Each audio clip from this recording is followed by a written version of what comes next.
Good evening, councilors. Just as a point of clarification. It's your name and address. Oh, I'm sorry. Tom No, that's Callahan, right. 26 Baltimore Avenue, here in Narragansett. Thank you. Point of clarification with respect to tonight's agenda. There's an agenda item E3 with respect to appointing a new assistant solicitor and accepting a resignation. Will you be taking public comment at that time?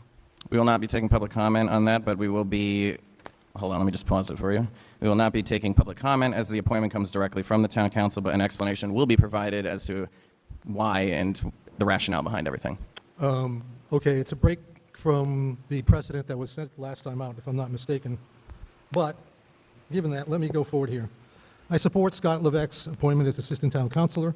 Since April, he's provided thoughtful, substantive, and timely responses to the Planning Board and the Community Development staff's questions and requests for information, and in writing, no less, something Mr. Craven was reticent to do. With respect to Mr. Craven's apparent resignation, from the outset, Mr. Craven was a questionable choice. As Speaker Shikachi's chair and floor manager for the last 4 years, he aided and abetted the enactment of a torrent of housing policies that eviscerated any semblance of home rule and local zoning control. But that predisposition very likely factored into your decision to hire him. Moreover, his anger management issues were also well documented and on the public record. You opted to change solicitor and assistant solicitors at the beginning of your term. That's your prerogative. I don't know how that agreement was papered, but I'm told Craven and Associates was presented as a team with Mr. Callahan and promoted as a cost-effective approach. Each of you bears some level of responsibility for the results of inadequate due diligence and poor judgment. I apprehended the videotape of the incident in question that was recorded on the security camera behind you. Even absent the audio, Mr. Craven's behavior appears to be unambiguously aggressive, threatening, bullying, and demeaning on our dime. I can't imagine what took so long to complete the investigation. Will you provide a chronology of the key dates and steps taken to complete the investigation? Given the serious nature of the allegations involved, what steps did you take to expedite its completion? My understanding is a letter either has or will be provided to the employee who filed the complaint. If that employee provides their consent, will you agree to make it public? If not, will you, with the employee's permission, summarize the report's key findings and make them public? What are the terms of Mr. Craven's resignation? Did you secure a release from potential future litigation? Did Mr. Craven pose any conditions or receive any consideration in return for his resignation? Will you voluntarily release a copy of any correspondence documenting the resignation, or will it require another APRA request? Did you demand, and has the employee received an apology from Mr. Craven as a condition of allowing him to resign? Have you provided the requisite assurances to our employee that he or she will not be subject to retaliation and will be protected at the town's expense in the event of litigation? Other than the employee's consent, did you agree to any other limitation to the report's disclosure? Is there an NDA? Thank If you. so, why? Tonight, I want to address the issue of Mr. Craven's resignation as assistant solicitor. You've apparently let him resign. He hasn't been present at any meetings since March. We heard from Mr. Callahan at the last meeting that there was an incident which Mr. Callahan just described again, where he aggressively threatened one of our town employees. Why didn't we hear about this from you? Why did we have to hear about it during open forum from one of our residents? There was apparently an investigation taking place. However, litigation is the only thing exempted from executive session notes per the Rhode Island Open Meetings Act, and you told us nothing. I'm grateful that Mr. Callahan shared what he knew with us. I've spoken with many residents since then who are upset at how you've handled this situation. You saw the video of Mr. Craven's behavior, yet you did not immediately take action. I heard that Mr. Tierney had to ban Mr. Craven from this building to keep everyone safe here. And that's all the authority he had. That's all he could do. Yet you continued to wait to remove Craven from his duties. Why wasn't he fired? The solicitors are at the pleasure of you, at the pleasure of the council. In fact, you easily removed our solicitor and assistant solicitor as soon as you were brought on board, and they did nothing wrong. Since the town manager took the drastic action of bearing Mr. Craven from the building, wouldn't the seriousness of this cause you to review the video footage and take action immediately? And if there were mitigating factors that caused you to delay, why weren't residents told that an investigation was underway? You gave us no explanation why Craven was missing for months. And again, we had to learn about this from Mr. Callahan.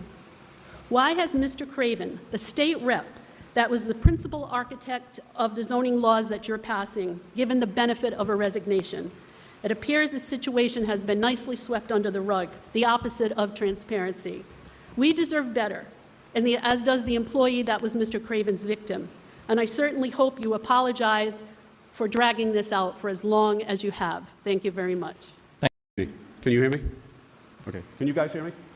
Yeah. All right. Mark Brady, Fernleaf Trail. I'm going to make this quick because I have to. I went on the website for the law firm that you're going to appoint the attorney from. The first two praising, glowing remarks. One from the Rhode Island Builders Association, who praised them on their work against municipalities on behalf of the Rhode Island builders. The second from a real estate investor in New York making the same praise. This feels like the continuation of this council's appointment of builders, developers, and pro-developers as guardians of our zoning and planning. More so, this feels like a sweep it under the rug, forget what happened with the vendor you hired, handpicked, who took aggressive actions in a confrontation against one of our town employees, a woman, all right, which took you over almost 6 months, and you just let it die on the vines. You took no relative action. Due process in these matters are very clear and they're expedited. These actions by this council send a clear message to our employees, especially our female employees, and the members of our community, especially the female members of our community, with your casual, callous approach that borders on neglect. Thank you. Jill Lawler, Sarasota Avenue. I have a brief statement, then I'd like to give the rest of my time to Mr. Callahan so he can finish his. Mine is more of a procedural question. When you were first elected, it's already been mentioned that you got rid of the former solicitors and replaced them. That was on 12/2. On 12/2, you had a motion on the agenda, which Donna made and then Jason seconded, to continue the appointments of the solicitor until January 6th. That way you would be able to interview and have a chance to advertise for the interviews. As a matter of fact, Mr. Durkin even asked Mr. Tierney if that would be enough time to gather the interview information from the advertisement. So my question is this. We're here tonight and you're going to be actually hiring another solicitor. When did you interview and when did you advertise? So there was no advertising done on this, so I'm really not quite sure how procedurally you can go through with this. And I also just want to make that one extra point before Mr. Callahan comes back. When you did discuss this on January, when you made the appointment, I find it ironic that you made this appointment after 21 days of looking at interviews with solicitors. And Alex, you actually said something that is incredible. You stated that the council had extensively and reviewed and interviewed candidates for the solicitor.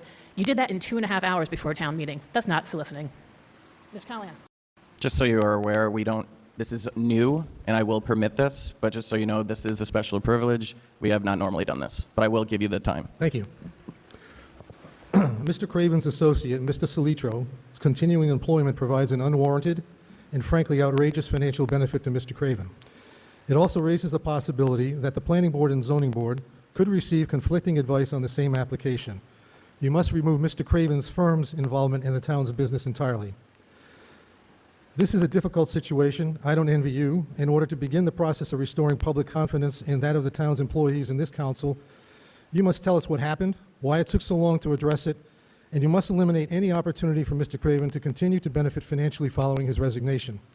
In fact, you should consider, if you haven't already, recovering whatever funds might have been paid to Mr. Craven since his effective suspension.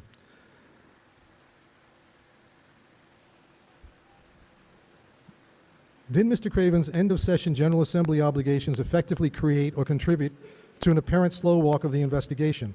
Presumably, he could not afford yet another distraction that might derail the General Assembly's enactment of this year's zoning change package or potentially embarrass Speaker Shekarchi while he seeks an appointment for the Rhode Island Supreme Court.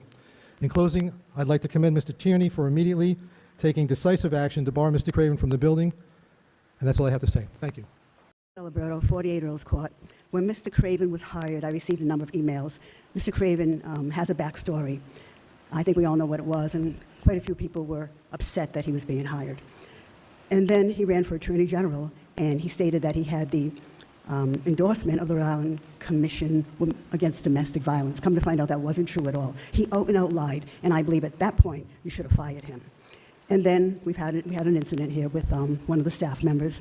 The other thing is this. I was listening to a planning board meeting one night, and Mr. Doherty came in, and he actually limped in because he had a serious leg injury. But he came to speak about something that wasn't really on the agenda or may have been on the agenda for executive session, but he went on and on and on about how it was pretty much Mr. Craven had done nothing wrong because he has this matter before the planning board on Mr. Doherty, and he wasn't going to sue the planning board. He was not going to sue the planning board. He must have said that 50 times, right? And the whole thing was just unreal to me. And during the meeting, Mr. Grundy is trying to get the rest of them into executive session to get it off the record. And it was obvious something had gone wrong, something had gone on. And to me, I believe he had some kind of ex parte communication with Mr. Doherty. But putting that aside, that's just my belief from the impression. He had 2 strikes. He had 2 strikes, and you should have immediately terminated him. And here's the other thing. Why are your signs up in North Kingston next to Mr. Craven's son? Thank you.